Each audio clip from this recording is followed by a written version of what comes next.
In 1979, interviewers asked the Harvard MBA program how many of them set goals. They found that 84% of the program set no goals at all, 13% of them set goals but they weren't committed on paper, and only 3% actually set goals that were committed on paper and had plans to accomplish them. 10 years on, in 1989, they interviewed the same individuals again. The results were absolutely staggering. They found that those 13% who set some goals but hadn't had them down on paper were making twice as much as the 84% who had never set a goal.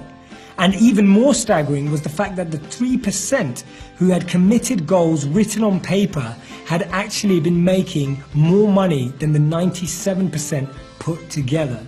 Today's session is all about how you can make those goals. I'm going to share with you 3 questions that will help you reflect on the goals that maybe you've already set for the new year, or maybe goals that you're about to set.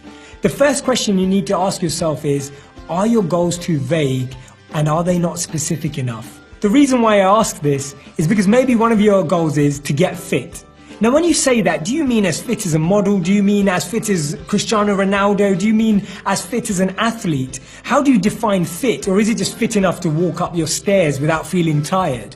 Becoming more specific about the goals you want to achieve means that you're more likely to understand how much planning is involved in terms of time and resources and how you're going to make it fit into your incredibly busy week. Try to make your goals as specific as possible.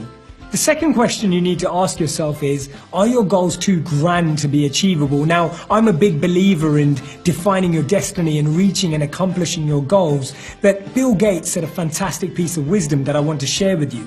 He said that actually people overestimate what they can do in 1 year and underestimate what they can do in 10 years. We always feel that we can make a bigger change quickly by impulsively acting rather than building blocks that will actually be great foundations for future success. What you need to do this year is actually try and find digestible blocks of work, little pieces of action that will help you effectively bring about change in small areas of your life. When these add up and build together, you'll gain momentum and that will affect things in the future for you as well. The third question you need to ask yourself is, are you surrounded by the right people and are you influenced by the right people? If, for example, your goal is to give up chocolate, it won't help if you work at a chocolate factory, you live next to a chocolate manufacturer, your best friend loves chocolate and you're making chocolate cake on the weekends. It's just not going to be possible. You need to be spending time with people who have the same goal, but also people who've achieved that goal and made it into a habit. Are you aware of the little milestones that you need to reach to incentivize you daily? We need to feel inspired by our goals every day, and if you're feeling that your goal is too far away or a tangible outcome is in too far a distance, you need to make it closer.